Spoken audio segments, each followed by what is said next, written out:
A paz do Senhor, igreja! Olha aí, tá vendo aí? Tem uns infiltrados aí. Muito bom poder estar aqui nessa noite, louvando ao Senhor junto com os irmãos. Eu tenho meu coração com muita alegria. Eu tenho no meu coração muita alegria poder estar aqui para ministrar a palavra de Deus com vocês. Eu tenho certeza que será uma noite transformadora. Diga assim, eu creio. Não, diz forte, eu creio. Que essa noite é uma noite transformadora. Sabe, irmão, deixa eu dizer uma coisa, eu tenho dito sempre. Deus responde muito mais às nossas expectativas do que se vale da soberania do seu poder. Deus responde muito mais às nossas expectativas do que ele se vale da soberania do seu poder. Deus pode tudo. Deus pode transformar todas as coisas. Deus pode mudar todas as situações. Mas Ele espera de mim e de você uma expectativa para que isso possa se realizar, para que isso possa se tornar realidade. Eu quero falar um pouquinho com você nessa noite. Por isso, crie expectativas no Senhor. Amém? Trago o abraço da igreja que se reúne em São Bernardo do Campo. Os irmãos que estão nos acompanhando também pela internet. Agradeço e louvo a Deus pela oportunidade de estar aqui. Agradeço ao apóstolo pelo carinho e a confiança, pelo convite. Muito obrigado. E a você que se dispôs nessa noite a vir adorar ao Senhor junto comigo. Amém, irmãos? Eu quero dividir com você uma palavra que Deus colocou no meu coração. Mas antes eu preciso lhe dar algumas instruções. Eu estava orando nessa tarde, por este tempo, pedindo a Deus uma orientação. Eu não quis, nessa tarde, ouvir muita coisa, nem ver muita coisa. Eu queria extrair de Deus algo para esta noite, algo que fosse especial, algo que fosse específico, algo que Deus quisesse trazer para o meu e o seu coração. E em um determinado momento de oração a Deus, e eu falo isso com alegria, com um sorriso no rosto, eu fui visitado pelo Espírito Santo de Deus. E nessa visita do Espírito Santo de Deus, de forma bem forte, de forma bem específica, Deus me deu algumas instruções que eu quero dividir com você nessa noite. Então, antes de nós entrarmos propriamente no texto que eu quero ministrar a você, eu quero dividir com você duas orientações pequenas. A primeira de todas, irmãos, eu preciso que você entenda que nós estamos em um ambiente profético. Diga graças a Deus por isso. O que é um ambiente profético? Deixa eu dizer uma coisa para você. Nós, como igreja, quando nós nos reunimos como igreja, quando nós nos juntamos como igreja, há uma autoridade estabelecida. Este lugar não é uma igreja, este lugar é um templo. Eu me lembro a primeira vez que eu vim aqui, era totalmente diferente esse lugar, e havia sido aqui uma fábrica de produtos, de negócio da Disney, monstruário, tinha uns monstruários de propaganda. Antes disso tinha sido uma distribuidora de óleo para carro. Ou seja, esse lugar aqui já cumpriu o seu propósito algumas vezes. E amanhã ou depois, quando Deus nos levar para um lugar maior, rapaz, essa hora você tinha que ter vibrado. Eu vou até repetir para dar a oportunidade de você selar isso. Amanhã, quando Deus nos levar para um lugar maior, esse lugar passa a ter outro propósito. Sei lá o que o cara vai transformar isso aqui, num mercado, num estacionamento, em qualquer coisa. Mas isso é uma estrutura, apenas uma estrutura. E quando se mudasse amanhã, não ia cair por causa disso. Mas quando nós nos reunimos, quando nós nos juntamos, aí aqui se torna uma casa profética. Você precisa entender isso nessa noite. Quando nós estamos reunidos como igreja, quando nós estamos ajuntados, Jesus diz assim, quando estiverem 2 ou 3 reunidos em meu nome, eu não entendo que esse é um encontro casual, ou é apenas um encontro de crente na padaria, na porta do mercado, ou no meio da rua. Não, este é um encontro intencional, quando nós nos juntamos em nome do Senhor Jesus, para adorar ao Senhor Jesus, ali Ele está, e a Bíblia diz que isso é bom, isso é agradável, e Deus ordena a bênção, diz o Salmo, quando nós nos juntamos como casa profética. E numa casa profética, o importante, guarde no seu coração, palavras viram sentenças. Quando nós estamos numa casa profética, as palavras, elas ganham vida, elas tornam realidade aquilo que não existe, elas trazem à existência coisa que não existe. Nós precisamos entender que quando nós estamos reunidos na casa profética, as palavras que são liberadas sobre nossas vidas, elas ganham vida, elas têm poder. Diga, palavras proféticas viram sentença, viram decretos. Sabe, irmãos, a Bíblia diz que a multiforme graça de Deus vai se manifestar através da igreja. Que é Efésios 3, versículo 10, diz que por meio da igreja será conhecido o poder de Deus, e todos os principados, potestades, todos os governos conhecerão o poder e a autoridade do Senhor Jesus Cristo. A manifestação está lá, ó. A intenção dessa graça era que agora, mediante a igreja, E o que nós nos tornamos quando nos juntamos, irmãos? Igreja. A multiforme sabedoria de Deus se tornasse conhecida dos poderes e autoridade nas regiões celestiais. Ah, meu irmão, deixa eu dizer uma coisa para você. Nessa noite o diabo vai conhecer os decretos que Deus tem sobre a sua vida. E são decretos de bênção, decretos de alegria, decretos de paz. Através da igreja. Então, deixa eu dizer uma coisa. Entenda, você está num ambiente profético. E você não vai sair daqui da mesma maneira que você entrou.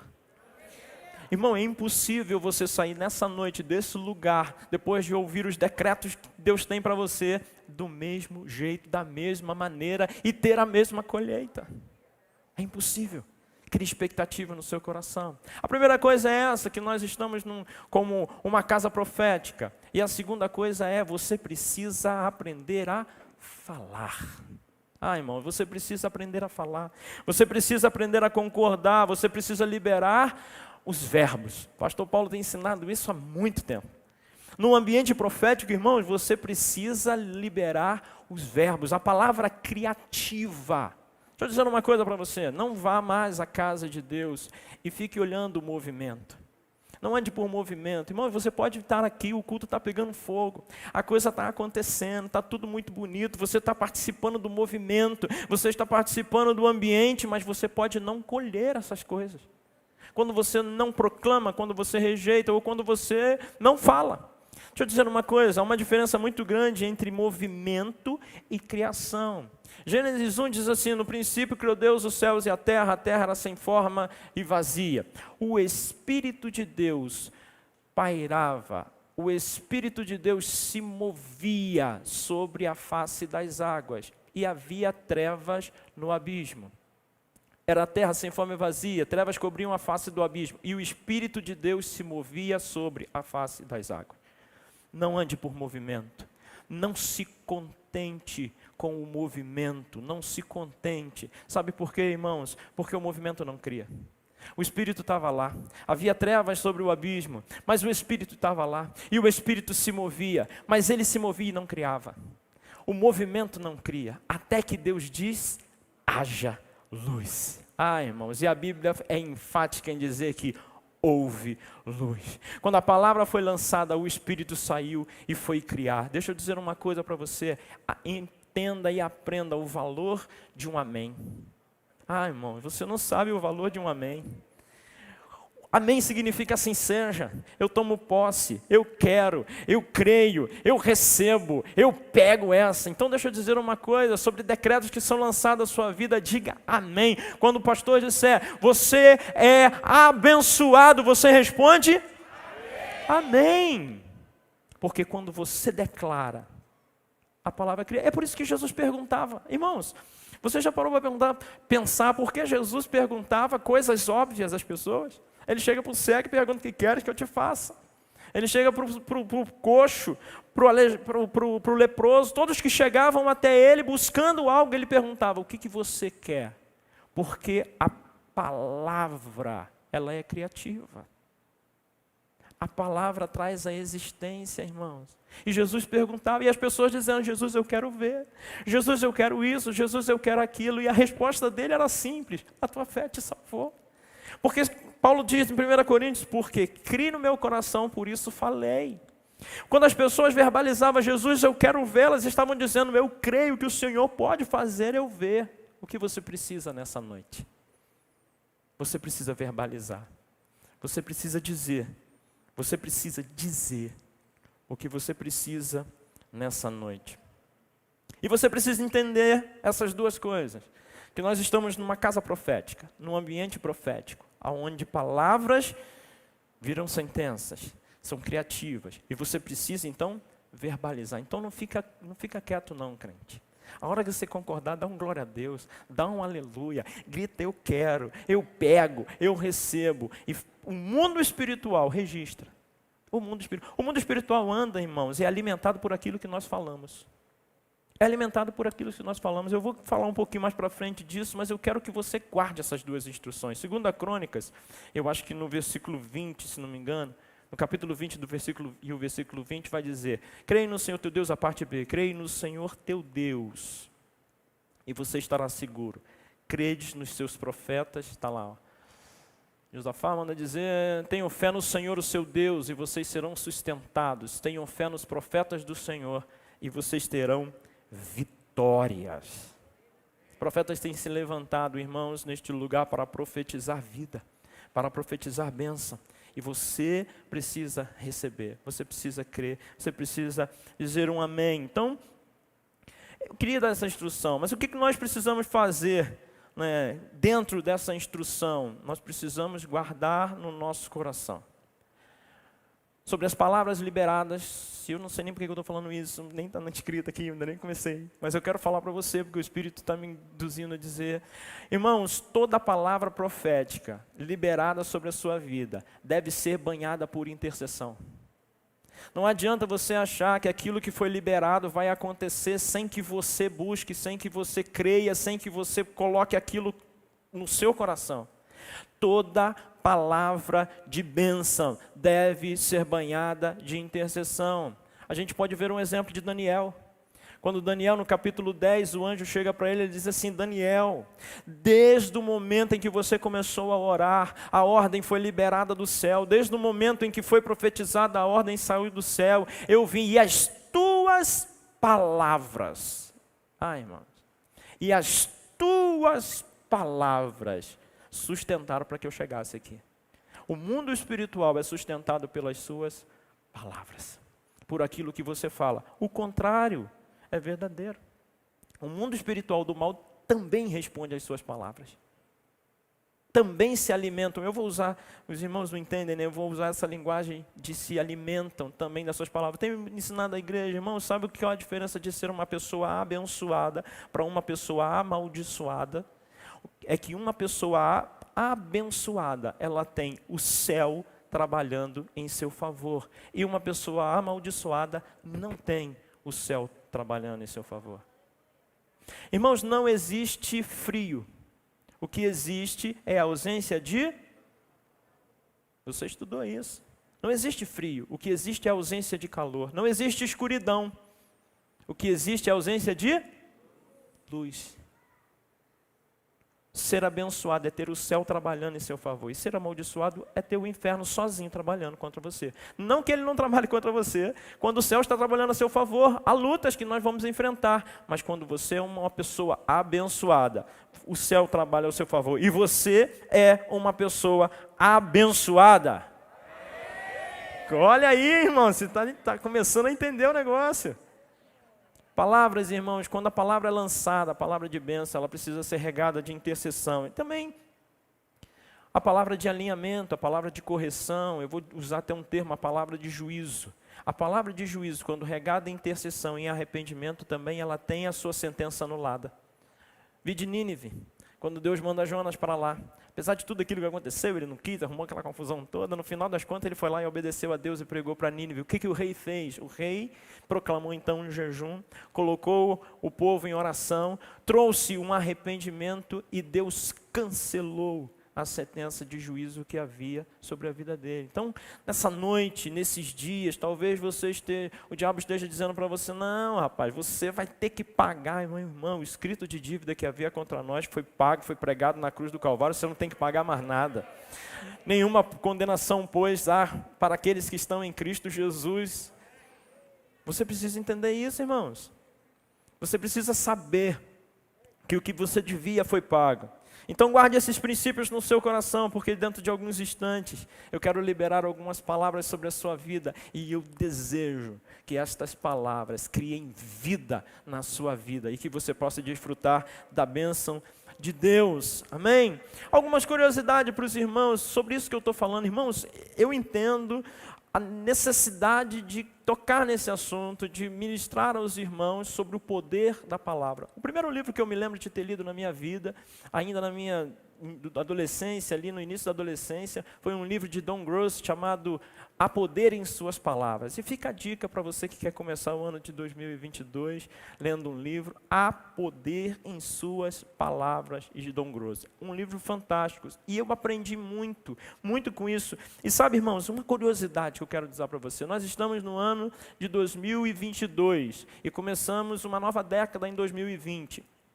Para o calendário hebraico, é o ano de 5.782. O nosso calendário gregoriano, né? Ele começa em janeiro e o calendário hebreu ele começa depois das festas, depois das festas das trombetas, se não me engano. E eles estão no ano 5.782. Em 5.780 ou em 2020 começou uma nova década.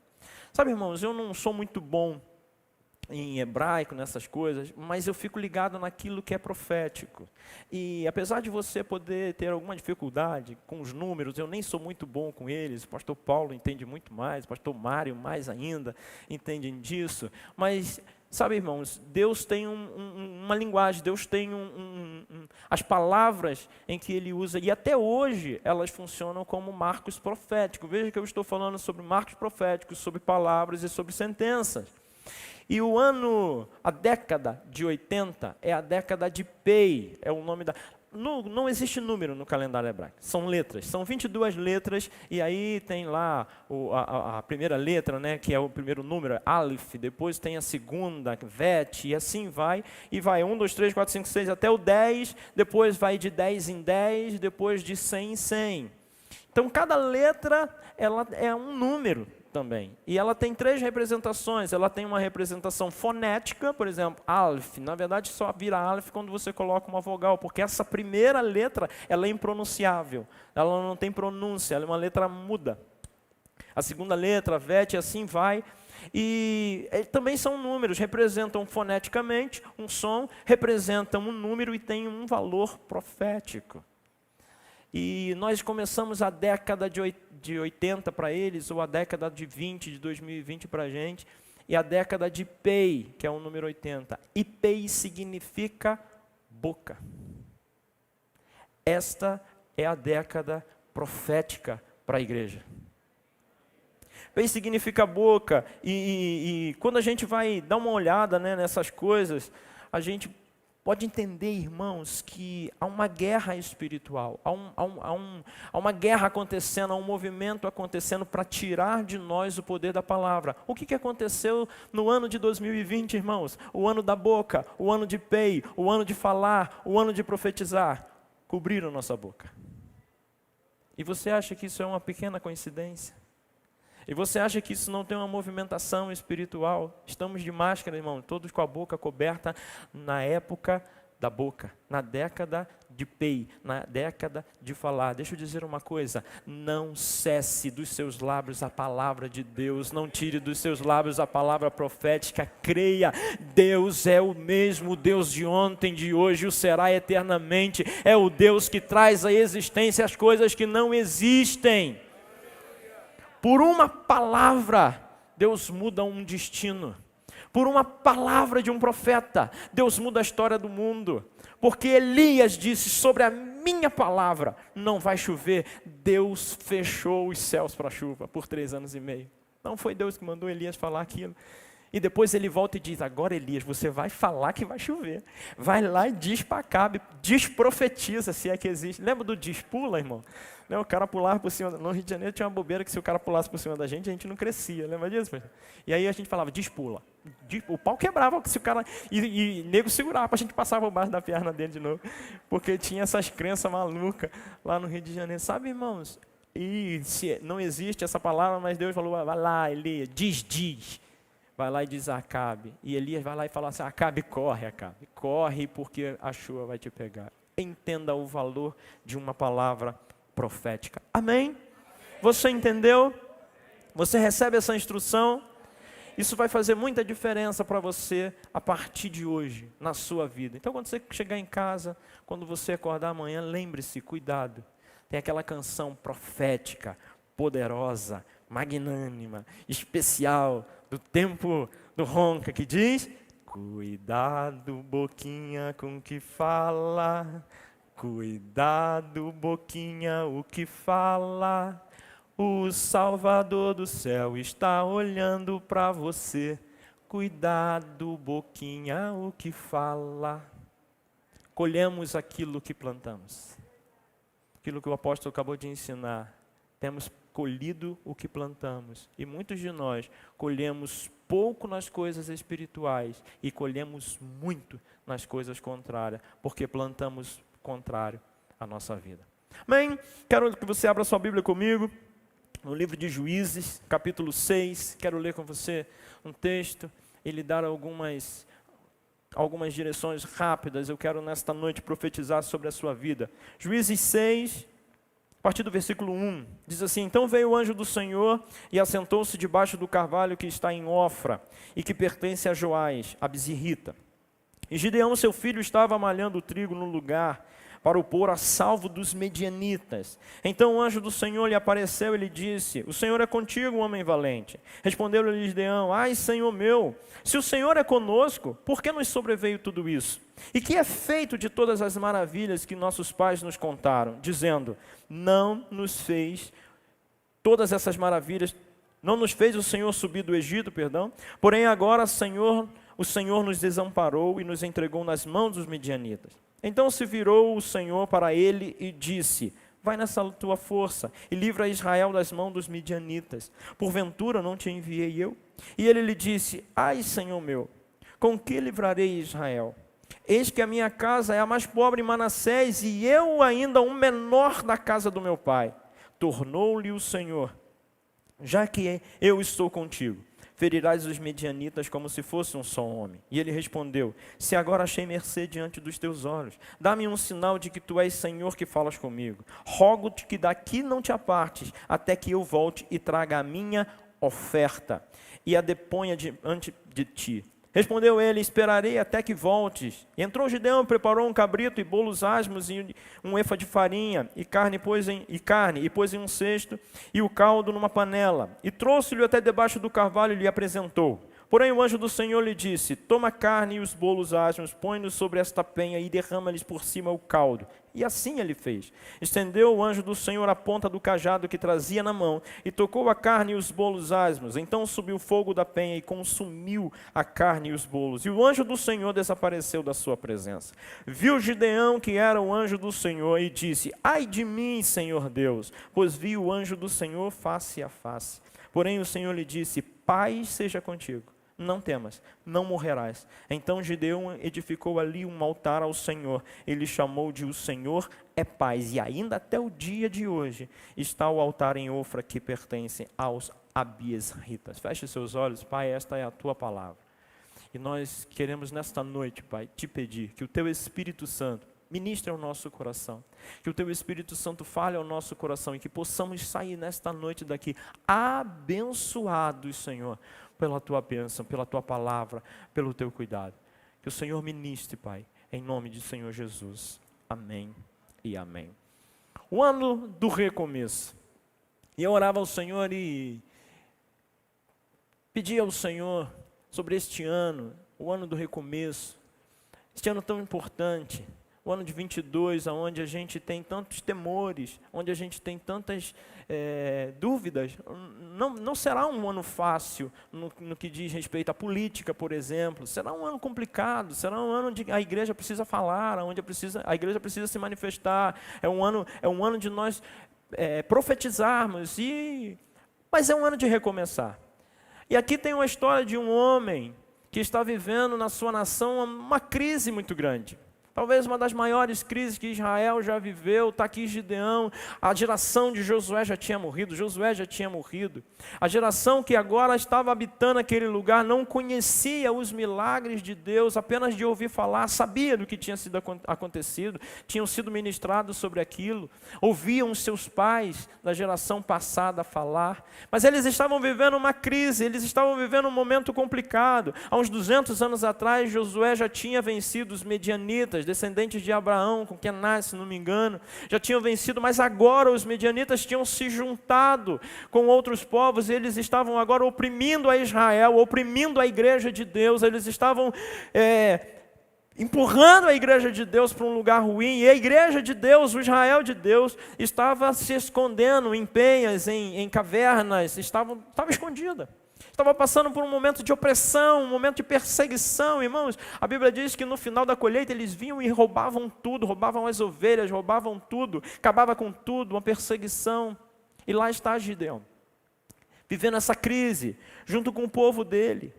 Gideão está ali, a Bíblia diz que ele está malhando trigo no lagar, um lugar onde era para amassar uvas, é um lugar úmido, o lagar por si só deve ser feito em um lugar úmido, não é um lugar que se malha trigo se malha num lugar seco, é em outra coisa, mas está lá Gideão, para poder preservar, para poder esconder um pouquinho, para não perder aquilo, e a Bíblia diz que o Senhor aparece para ele. Tempos de crise. Em tempos de crise, eu e você precisamos ter cuidado com as decisões que nós tomamos. Em tempos de crise, eu e você precisamos tomar cuidado com o rumo que nós vamos dar à nossa vida. Você precisa entender que, apesar das circunstâncias falarem ao contrário, Deus continua sendo Deus. E Deus não perdeu o seu poder. Deus não perdeu o seu poder. Cuidado com as decisões nas circunstâncias. Sabe, irmãos, 2019 foi um ano complicado para mim. Um ano muito complicado. Eu me lembro no início de 2019, numa madrugada de oração, eu fui impactado com uma voz dentro de mim que dizia: se prepara, esse ano você vai passar um estreito. A voz falou dentro de mim, eu sabia, eu conheço a voz dele. E foi numa madrugada de sexta para sábado, todo primeiro sábado nós temos uma consagração na igreja, nós juntamos a igreja para consagrar o mês ao Senhor. E eu cheguei na consagração, alguns dos irmãos vão lembrar, e eu disse: esta noite o Senhor me visitou e disse que eu preciso me preparar, que eu vou passar por alguma dificuldade, que eu vou passar por um estreito. Eu sabia, irmãos, que era Deus que tinha me falado aquilo. E no ano de 2019, eu tive um problema inflamatório. E esse problema inflamatório mexeu com hormônios, começou a bagunçar corticoides, uma série de hormônios que começaram a desalinhar por uma inflamação. É a inflamação que me causa dormência nos pés e nas mãos, nas pernas e nas mãos. É a neuropatia periférica causada por essa inflamação. E essa inflamação mexeu com os hormônios, então eu comecei a ter uma depressão hormonal. E eu comecei a entrar em depressão. Era uma tristeza muito grande que abateu-se sobre a minha vida. 2019, e eu falava: Deus, isso não é possível, isso não é justo, isso não é legal. Eu estava no início da igreja, irmãos. A igreja nós abrimos em 2018, nós começamos em 2018, a inauguração da igreja. Ela foi no final de 18, em dezembro de 2018, e eu estou falando em março de 2019. E eu falei: Deus, como que eu vou fazer? Eu tenho uma palavra do Senhor, eu sei que foi o Senhor que me mandou para cá, eu sei que foi o Senhor que estabeleceu. E agora isso, e eu comecei a ter dificuldades, irmãos, com muitas coisas, e eu comecei a olhar para as minhas circunstâncias, e aquilo que era hormonal se tornou pior, irmãos. Eu me lembro que num determinado dia, por 2 vezes isso aconteceu, e eu estou contando para você porque eu tenho certeza que vai abençoar a sua vida saber dessa informação, amém, irmãos? Eu tive uma crise de pânico. Eu tinha ido no centro de São Paulo comprar luzes para a igreja, estava colocando a iluminação da igreja, e eu tinha ido lá comprar algumas coisas, e de repente, irmãos, tudo ficou escuro, apagou, e eu esqueci de onde eu tinha vindo. Eu esqueci para onde eu estava indo. Eu lembrava de tudo, quem eu era, que eu estava no centro do Rio de Janeiro, eu sabia tudo, mas eu não tinha noção da direção, de onde eu vim, para onde eu vou, meu carro está onde, meu Deus do céu. E eu encostei num canto assim, e o desespero começa a bater, e eu fiquei muito desesperado, eu estava muito nervoso, e eu não sou uma pessoa de esconder muito as minhas emoções, nem consigo. E eu comecei a clamar a Deus ali, falando sozinho. As pessoas achavam que eu estava falando sozinho, eu tentava falar, quando passava perto eu falava em línguas para tentar dar uma... E uma moça que estava do outro lado da rua, numa loja, ela veio ao meu encontro e falou: você está bem? Está acontecendo alguma coisa? Eu percebi que você já está uma meia hora aí parado aí, sozinho. Aconteceu. Eu falei assim: olha, eu acho que eu estou... E eu sofro com a diabetes ainda, né? Então, quando fiquei muito nervoso, a minha glicemia baixou muito na hora. E eu sabia que ela tinha baixado com esse sintoma. Eu falei: eu acho que eu estou tendo uma hipoglicemia. E eu não queria falar para ela que eu estava perdido. Eu não queria falar para ela que eu estava com medo. Eu não queria falar para ela que eu estava em desespero. Então, eu botei a culpa nisso. Foi o que eu achei. Ela falou assim: olha, meu marido tem, vem cá, senta aqui, me levou para um bar, me pediu uma Coca-Cola, e eu tomei aquela Coca-Cola, fiquei ali, e sabe, foi uma cena muito ruim, porque eu estava ali, aí o rapaz veio e falou: está tudo bem? Não, ele está passando mal, ele não está bem. Aí já veio um senhor, já veio um outro velho, e quando eu olhei tinha uns 3 velhos do meu lado, e os velhos estavam com pena de mim, e os velhos estavam tentando arrumar um remédio, eu fiquei irritado com aquilo, eu falei: meu Deus do céu, o que eu faço agora? Fiquei sentado ali, tomei a Coca-Cola, não passou, pedi um suco, não passou, pedi uma água com gás, não passou. Falei assim: vou ficar aqui. Irmão, isso levou umas 2 horas. Umas 2 horas sem saber para que lado eu ia, para quem... Sabe aquela história? Um topo, um covô, quem sou? Até que eu lembrei. Eu lembrei onde estava meu carro. E aí eu olhei, o carro estava... Irmão, um estacionamento estava 15 metros de mim. Eu estava quase dentro do meu carro. E aí eu levantei, paguei, e aí, tá tudo bem, tá ótimo, tá bem, já passou, já levantou, já tá bonito. E fui, peguei o carro, e aí eu fiz uma chamada de vídeo para o pastor Adson, né? Eu falei: cara, eu não queria preocupar a Alma na hora, eu fiz uma chamada de vídeo com ele, falei assim: eu vou contigo, se der qualquer coisa, se eu começar a falar outro assunto, você me ajuda. Mandei localização, e vim conversando, veio me acompanhando, os 40 minutos que eu levei para chegar em casa. Graças a Deus, passou, não deu mais nada. Um dia eu fui no dentista, na rua de casa, irmão, 300 metros de casa. Estou lá no dentista, bonitinho, aquela confusão. E puta, tchau, vou embora. Falei assim: vou cortar o cabelo. É na mesma rua, pastor, na rua de casa. Vou cortar o cabelo. O cabeleireiro era do outro lado da rua. Vou cortar o cabelo. Irmão, quando eu saí, apagou. Tudo ficava assim, irmão, eu vou dizer para você, a sensação que eu tinha é que eu estava no meio de uma guerra, e estava caindo bomba para tudo enquanto era lado. A sensação que eu tinha era que eu ia morrer, era que eu ia ser atingido, e eu encostei numa dessas portinhas, sabe essas portinhas de compra o ouro, de dentista, que o pessoal só, eu encostei ali, e eu falei: meu Deus, me salva, e eu só consegui mandar uma mensagem para a Alba, para a pastora Alba, pelo WhatsApp, diz assim: me tira daqui.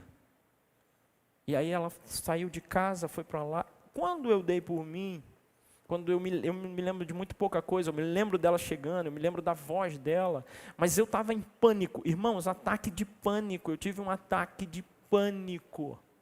E eu só me lembro, a primeira imagem que vem na minha cabeça depois que eu entrei naquele mundo cinza, era eu sentado no carro do pastor Adson, chegando já em casa já. Porque ele tinha ido me buscar, porque eu não conseguia andar, eu não conseguia fazer nada. Tempos difíceis, irmão. Tempos difíceis. E eu me lembro que nesse dia eu não fiquei bem, e eu fiquei muito triste, irmãos. E eu estava triste com Deus. Fiquei chateado com Ele, aborrecido. Passei uns 3 dias sem querer falar com Ele, pastor. Mas, só eu. Essas coisas só acontecem lá no Rio de Janeiro, carioca. Eu não queria, irmãos. Eu não falava mal de Deus. Eu não era contrário a Deus. Eu não tinha capacidade de discutir com Deus. Tamanho era o temor. Mas Ele estava lá e eu estava aqui. E eu levei uns 2 ou 3 dias para me vencer e chegar diante do Senhor. E eu me lembro, irmãos, que eu cheguei diante de Deus, orava a Deus, e Deus ministrou no meu coração. Eu vou ler o texto para você, de Isaías 43, a partir do versículo 1, diz assim: eu me lembro naquela noite, muito triste, e Deus sabe como é que Ele fala com cada um de nós, não é verdade, irmãos? E eu tenho muita experiência com Deus na palavra de Deus, muita experiência, e muitas vezes ela salta aos meus olhos. Eu não preciso estar com a Bíblia aberta, e nesse dia eu nem estava acessando a Bíblia, ela não estava aberta, mas esta palavra que estava dentro de mim, ela saltou aos meus ouvidos, e Deus falava para mim: mas agora, assim diz o Senhor que te criou, ó Jacó, e que te formou, ó Israel, não temas, porque eu te remi, eu te chamei pelo nome, e tu és meu. Quando passares pelas águas, eu estarei contigo, e quando pelos rios, eles não te submergirão. Quando passares pelo fogo, não te queimará, nem a chama arderá em ti, porque eu sou o Senhor, o teu Deus, o Santo de Israel, o teu Salvador. Eu não sei o que você está passando, mas alguém nesse lugar veio nessa noite para ouvir esta palavra: não temas, eu sou contigo, não te assombre, eu sou o teu Deus.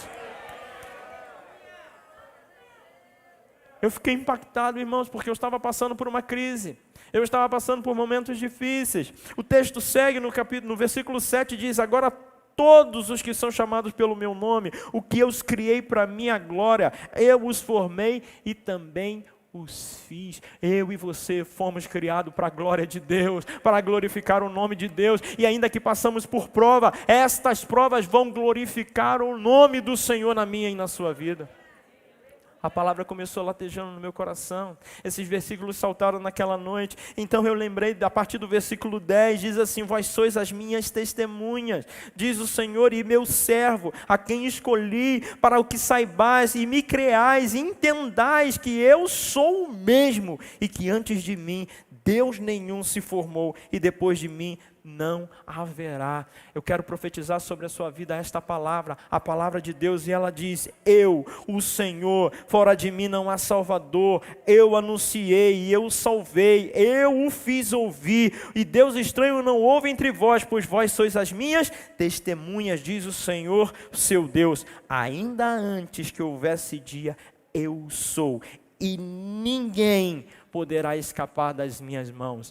Agindo eu, quem impedirá?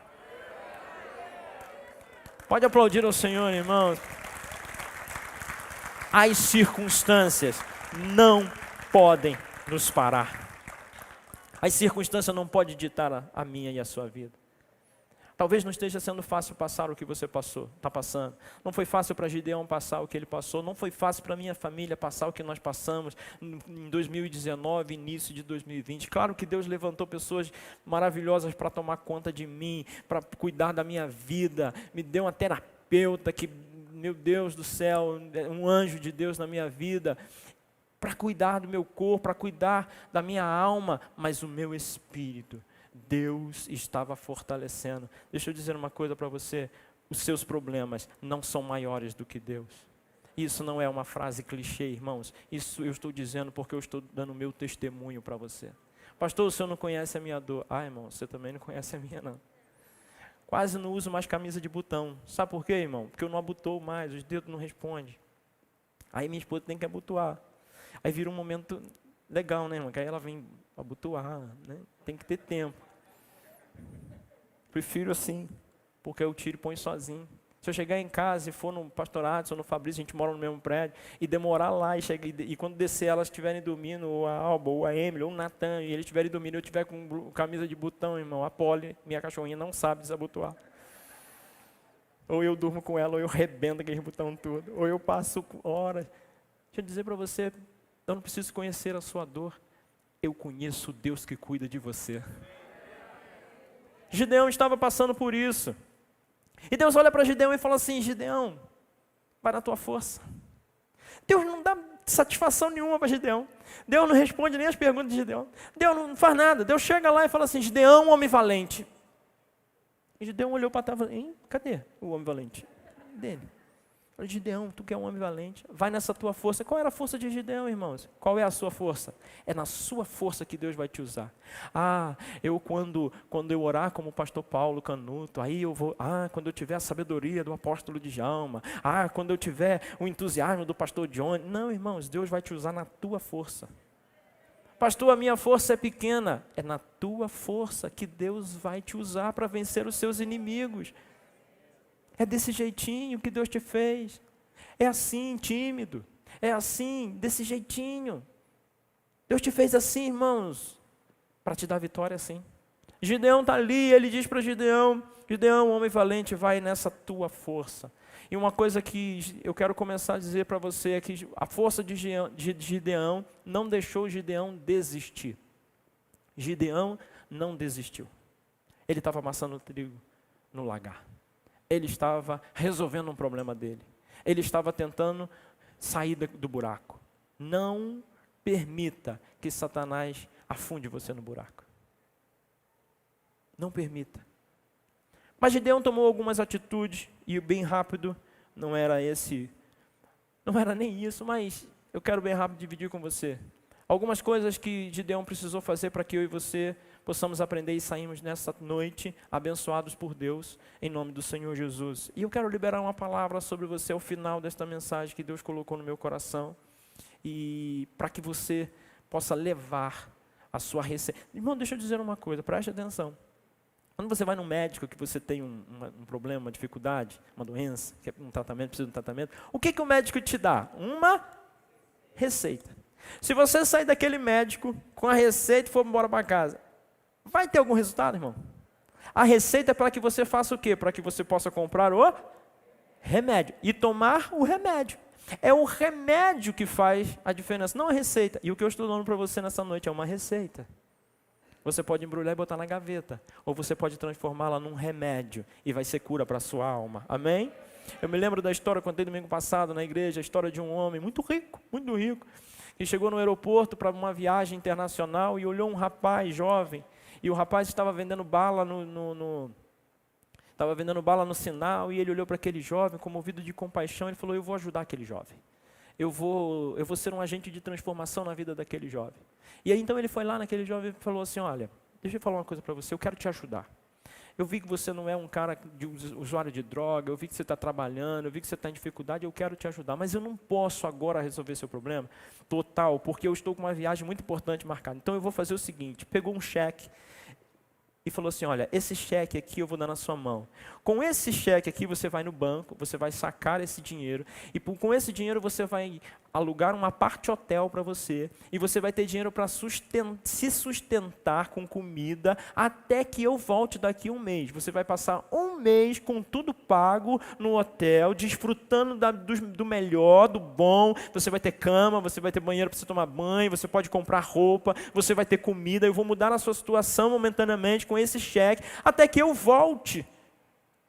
E aí a gente pode conversar e eu quero te ajudar ainda mais. E deu o cheque na mão daquele rapaz e foi embora. E aquele rapaz, então, animado, pegou o cheque e foi. Era um desses brancos, sabe, esses classic, esses personalité, esses que o Paulinho tem conta. Eu não tenho essas coisas. E o rapaz chegou na frente daquele banco, olhou para o banco e falou assim, eles não vão me dar esse dinheiro.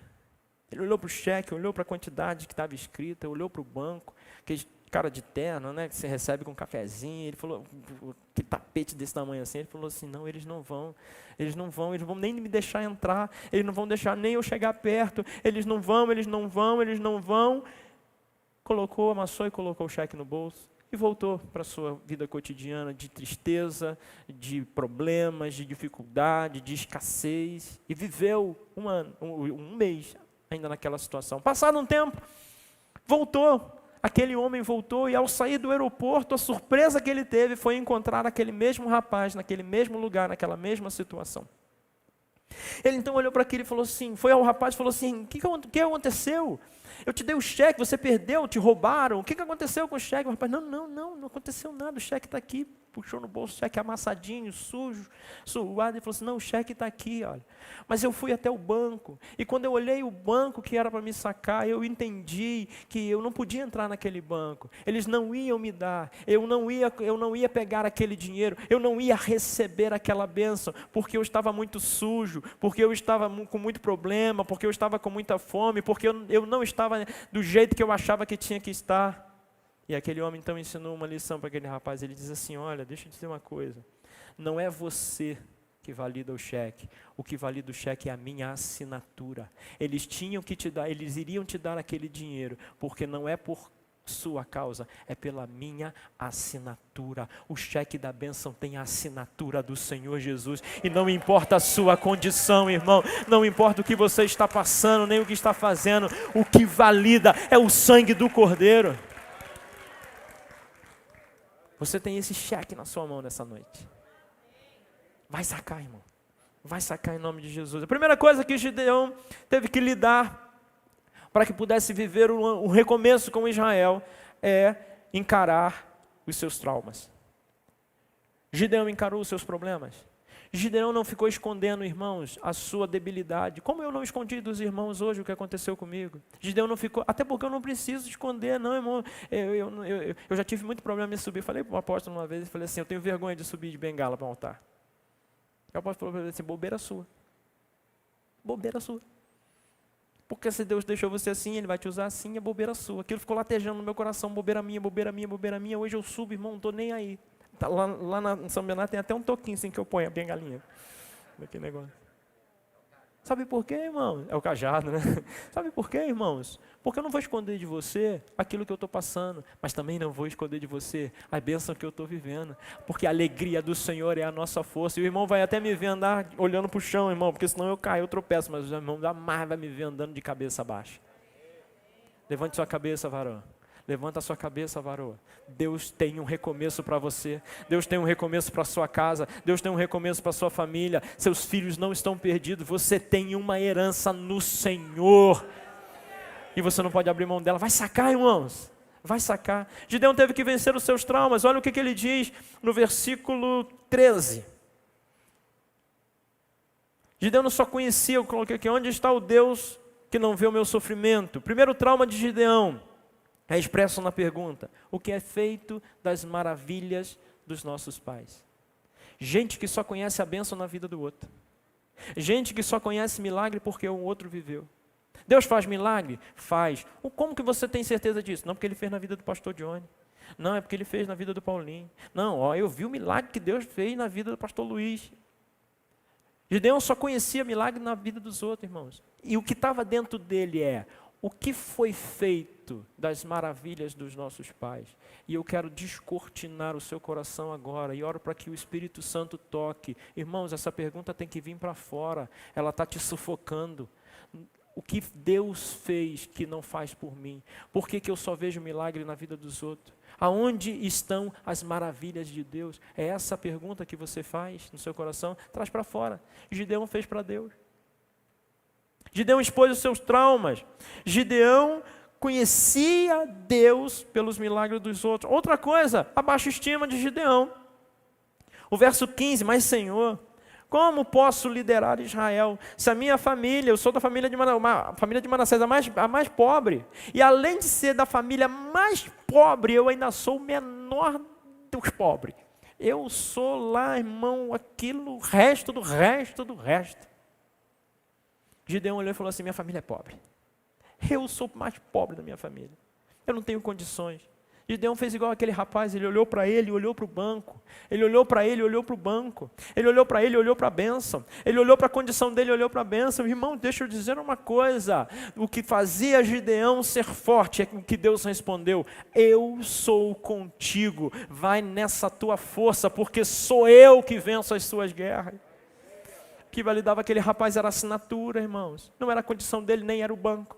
Era a assinatura de Deus. Deus está te dando um cheque. Primeira coisa, Gideão teve que vencer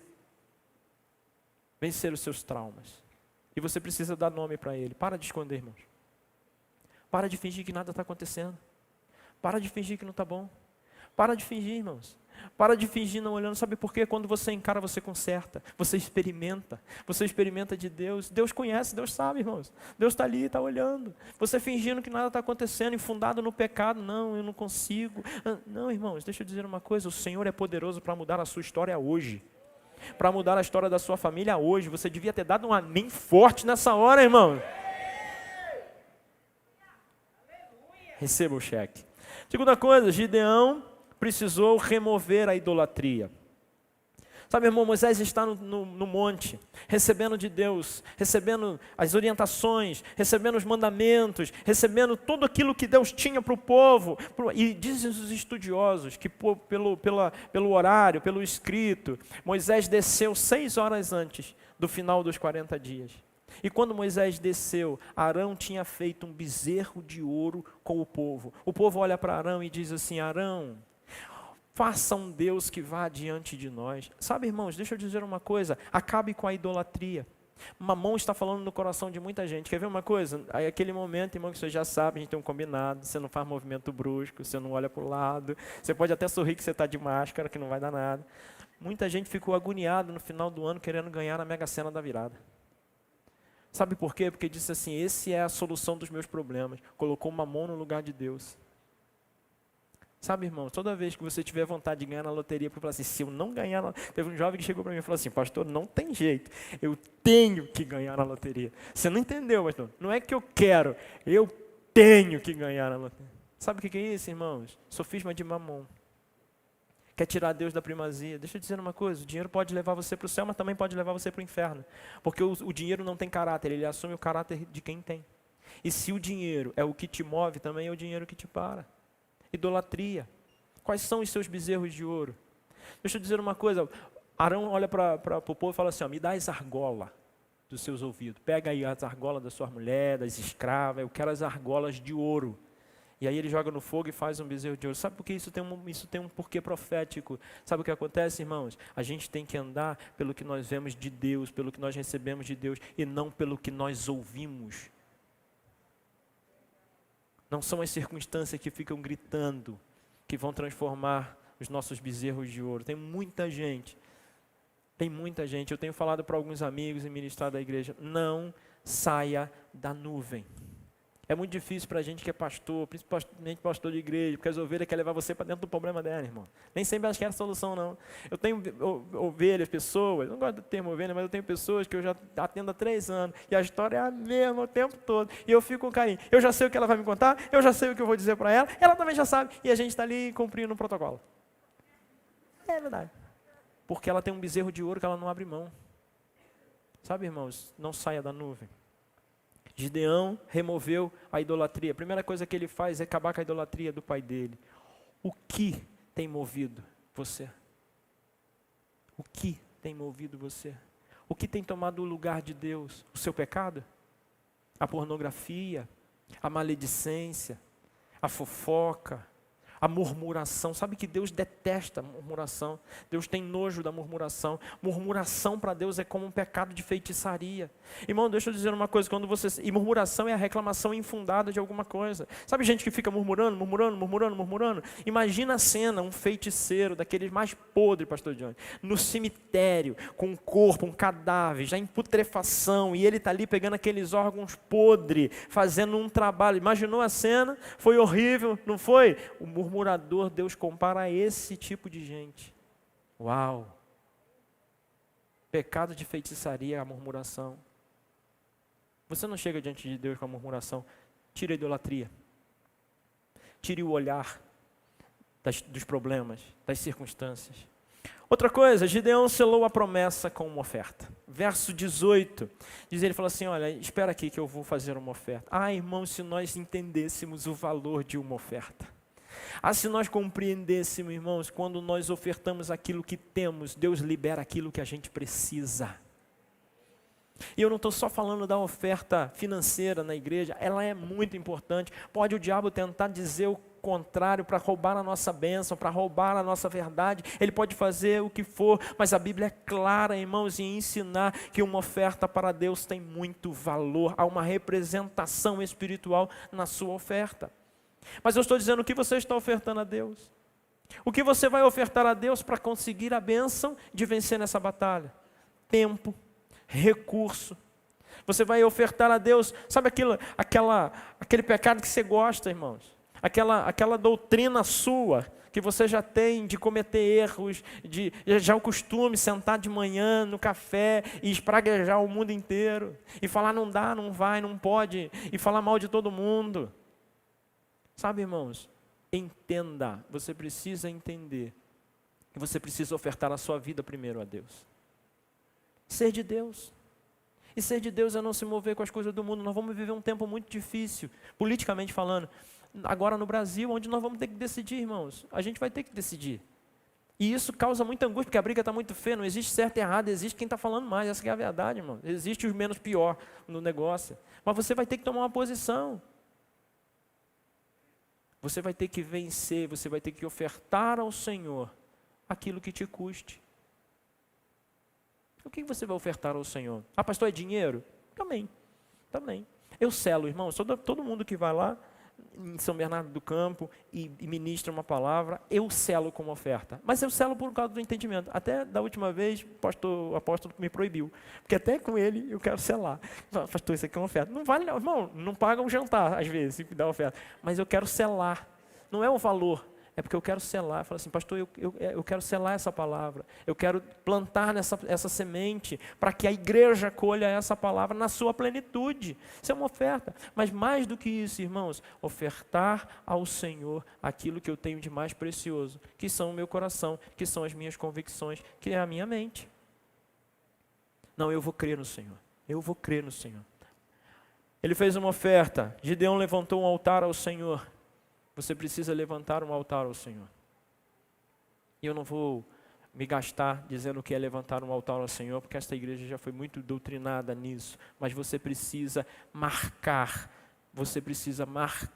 o tempo de recomeço. Você precisa criar um marco, você precisa fazer um marco, você precisa, para quando você olhar para aquilo, para quando você lembrar daquilo. Irmãos, marcos são proféticos e funcionam e servem para quando você olhar, para quando você lembrar, para quando você passar sobre aquilo, você lembrar da maravilha do Senhor. É por isso que Josué levanta um altar, é por isso que Abraão levanta um altar, Jacó levanta um altar, Moisés levanta um altar, Elias levanta um altar, e os homens de Deus começam a levantar altares, irmãos, para marcar um tempo profético. Levante um altar ao Senhor para marcar um tempo de recomeço. E para terminar, ele só conseguiu vencer os midianitas, porque ele foi revestido do Espírito Santo de Deus. Não há recomeço sem o Espírito Santo de Deus. Não há vitória sem o Espírito Santo de Deus. Não há mudança de paradigma e de situação se não for pelo Espírito Santo de Deus, irmãos. A vida de Jesus não foi diferente. Ao começar o seu ministério, ele recebeu sobre ele, em forma de pomba, o Espírito Santo de Deus. Na vida da igreja não foi diferente. E recebereis poder ao descer sobre vós o Espírito Santo de Deus. Gideão então recebe, a Bíblia diz no versículo 34 do mesmo capítulo, em que antes de tocar a buzina, o Espírito veio sobre Gideão. Deus precisa de pessoas que tenham coragem, que vençam seus traumas pelo poder de Deus e que acima de tudo sejam cheios do Espírito Santo. Eu queria chamar o pessoal do louvor, eu queria que você se colocasse de pé. Eu quero dividir com você, Deus colocou no meu coração esse ano que nós iríamos fazer na igreja de São Bernardo 12 proclamações proféticas. E durante cada mês do ano, Deus nos deu uma palavra, Deus nos deu uma direção, Deus nos deu uma proclamação profética. E nesse mês de janeiro, a gente proclamou que este ano nós vamos viver a bênção acelerada. E eu quero profetizar sobre você nessa noite. Eu quero profetizar aí, irmãos, é um cheque que Deus está te dando. É uma palavra que você precisa pegar, como eu comecei dizendo, que você precisa verbalizar, que você precisa pegar.